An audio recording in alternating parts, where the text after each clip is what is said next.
আমি এখানে 1 কাপ মতন দুধ ব্যবহার করেছি, তো আমি এখানে দুধটা দিয়ে দেব। এখন পর্যন্ত আপনারা যারা আমার চ্যানেলটি সাবস্ক্রাইব করেননি তারা চ্যানেলটি সাবস্ক্রাইব করে আমার পাশে থাকুন এবং ঘন্টা বাজিয়ে দিন। আজ আমার রান্নাঘরে আপনাদের সবাইকে স্বাগত জানিয়ে আমার নতুন ভিডিও শুরু করছি। আজ আমি একটা ডিমের উপকরণ তৈরি করে দেখাবো আপনাদেরকে। তো আমি এর জন্য নিয়েছি হাঁসের ডিম, আর একটা আছে মুরগির ডিম, আর পেঁয়াজ নিয়েছি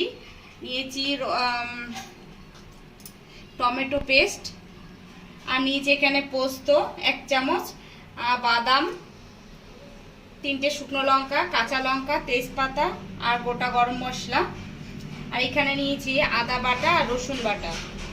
তো শুরু করা যাক আমার আজকে ডিমের মহারানি।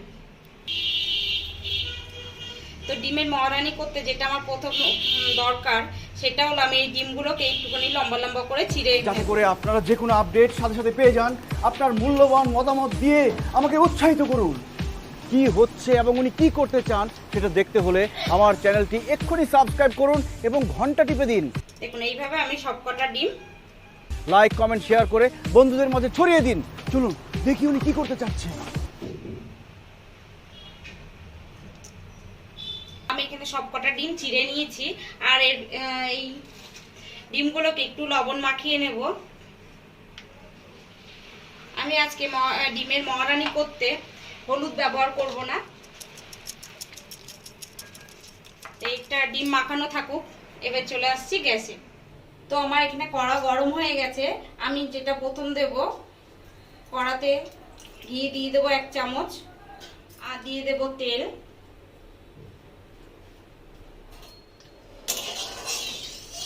তেলটাকে ভালো করে আমি গরম করে নেব। তো এখানে আমার তেল গরম হচ্ছে, ততক্ষণ আমি এখানে বাদামটা, পোস্তটা আর কাঁচা লঙ্কা আমি এটা পেস্ট করে নেব। তো এখানে আমি কিছুটা পেঁয়াজ লাল লাল করে ভেজে নেব, এর জন্য দিয়ে দিলাম কড়াতে। এই পেঁয়াজটাকে হালকা আঁচেই ভাজতে হবে, একটু সময় নিয়ে পেঁয়াজটাকে একটু ভেজে নেবেন। পেঁয়াজটা লাল লাল হয়ে এসছে, আমি আরেকটু লাল করে ভাজবো এটাকে। তো পেঁয়াজটা ভাজা হয়ে গেছে, এবার আমি এগুলোকে তুলে নিচ্ছি। মনে করে আমার চ্যানেলটা সাবস্ক্রাইব করো আর ঘন্টা বাজাতে ভুলো না কিন্তু। লাইক কমেন্ট শেয়ার করে সাথে থাকবো।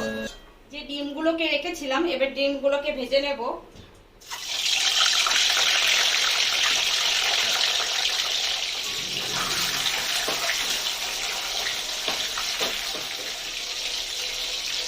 আমি এখানে হাঁসের ডিম নিয়েছি। হাঁসের ডিম একটু সিদ্ধ হতে সময় লাগে, আমার একটু সময়ও লেগেছে, আর ছাড়াতে গিয়ে একটু ভেঙে ভেঙে গেছে। আমি এখানে একটা মুরগির ডিম নিয়েছি, কারণ আমাদের বাড়িতে একজন সদস্য হাঁসের ডিম খায় না, এর জন্য মুরগির ডিম নিয়েছি। দেখুন আমার ডিমগুলো ভাজা হয়ে গেছে, এবার আমি তুলে নিচ্ছি।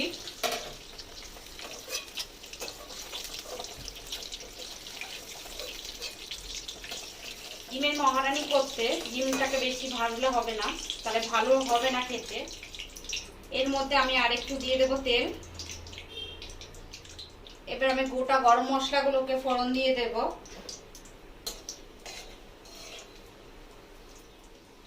আর দিয়ে দেবো 3টে শুকনো লঙ্কা। এর মধ্যে দিয়ে দেবো কিছুটা চিনি। এটাকে একটু সময় নিয়ে ভেজে নেবেন, তাহলে গরম মশলার গন্ধটা আর এই চিনিটা দিয়েছি এটা গলে যাবে। চিনিটা গলে গেলে সুন্দর একটা কালার আসবে দেখতে। দেখুন চিনিগুলো গলে গেছে, এবার আমি বাদবাকি পেঁয়াজটা দিয়ে দেব।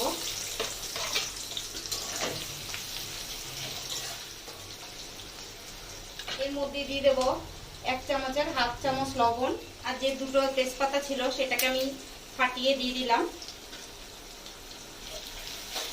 এই পেঁয়াজটাকে একটু লাল লাল করে ভেজে নিতে হবে। তো আমার পেঁয়াজটা দেখুন ভাজা হয়ে গেছে। এর মধ্যে দিয়ে দেবো যে রসুন বাটাটা আমি রেখেছিলাম সেটা দিয়ে দেবো।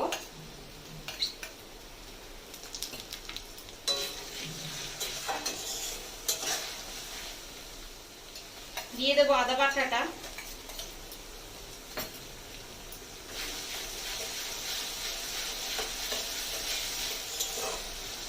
যে টমেটোটা পেস্ট করেছিলাম সেটা দিয়ে দেবো।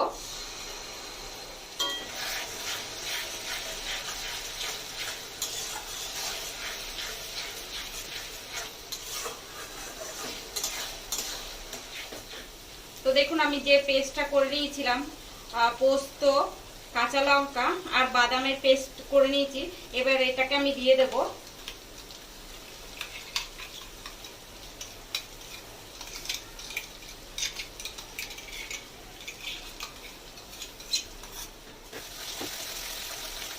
আর এটাকে আমি ধুয়ে এবার জলটা দিয়ে দিচ্ছি।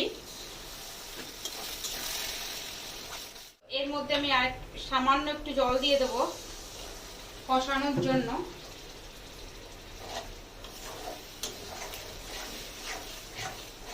এই মশলাটাকে ভালো করে কষাতে হবে, যাতে এর কোনো গন্ধ, কাঁচা গন্ধটা যেন না আসে, তাহলে কিন্তু মহারানীটা খেতে ভালো লাগবে না ডিমের। সামান্য একটু জিরের গুঁড়ো দেব, জিরের গুঁড়োটা দিয়ে এবার ভালো করে নেড়ে চেড়ে মশলাটাকে কষিয়ে নেবো আমি। তো দেখুন বন্ধুরা, আমার মশলা কষানো হয়ে গেছে, তেলটা ছেড়ে দিয়েছে। এখন আমি যে ডিমগুলোকে ভেজে রেখেছিলাম সেগুলোকে আমি দিয়ে দেবো এর মধ্যে।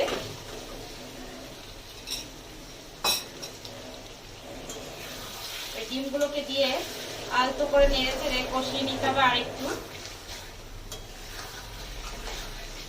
যেহেতু আমার ডিমগুলো একটু বেশি বেশি করে চেরা আছে, তাই এই সময় হালকা আস্তে আস্তে করে নেড়ে নিতে হবে, নাহলে কিন্তু কুসুমগুলো বেরিয়ে আসবে।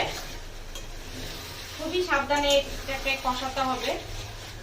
মশলার যে একটা উগ্র গন্ধ সেটা কিন্তু নেই, সেটা চলে গেছে। আপনাদেরকে আমি এটা বলতে পারবো না, আমি এটা গন্ধ শুকে বলছি যে গন্ধটা নেই, কারণ আপনারা তো বুঝতে পারবেন না। তো আমি দিয়ে দেবো এখানে গরম মশলার গুঁড়ো। আমাদের চ্যানেলে অনেক ডিমের রেসিপি আছে, আপনারা চাইলে সেগুলোকে দেখে ট্রাই করতে পারেন। তো আমার এটা কষানো হয়ে গেছে। যেটা আমি দেখাতে ভুলে গেছিলাম সেটা হলো দুধ। আমি এখানে 1 কাপ মতন দুধ ব্যবহার করেছি, তো আমি এখানে দুধটা দিয়ে দেব।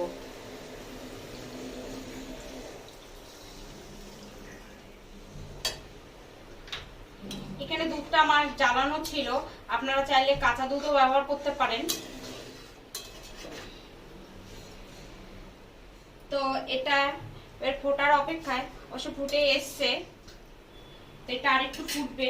তো আমি এখানে কয়েকটা কাঁচা লঙ্কা চিড়ে দেব।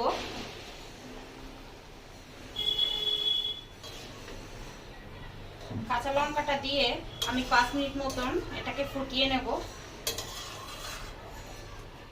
মহারানী রেডি, কিন্তু তার আগে আমি এই পেঁয়াজগুলো আমি ভেজে রেখেছিলাম, এইগুলোকে এবার আমি দিয়ে দেবো এর উপর থেকে।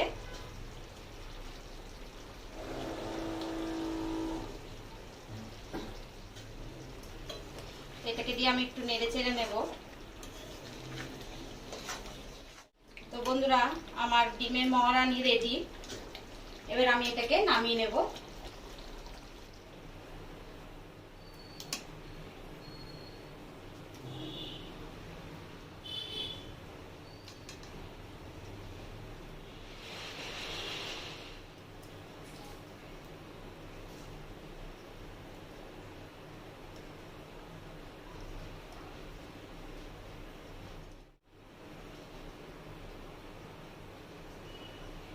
প্রিয় দর্শক, আমি যখন রহস্যের শুরু কিন্তু সেখানে দেখতে হলে চোখ রাখুন। ডিয়ার ভিউয়ার্স, জানতে হলে চোখ রাখুন আমার চ্যানেলে, সাবস্ক্রাইব করুন, লাইক কমেন্ট করে বন্ধুদের মাঝে ছড়িয়ে দিন।